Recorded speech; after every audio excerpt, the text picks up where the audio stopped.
অনেকে মনে করেন যে এত কাজ আমি সবই একা করি। কিন্তু আমি সবই একা করি না।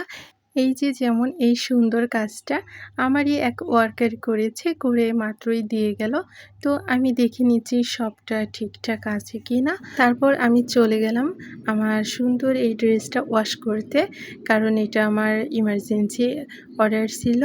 এইজন্য আমি তাড়াতাড়ি ওয়াশ করতে চলে গেলাম।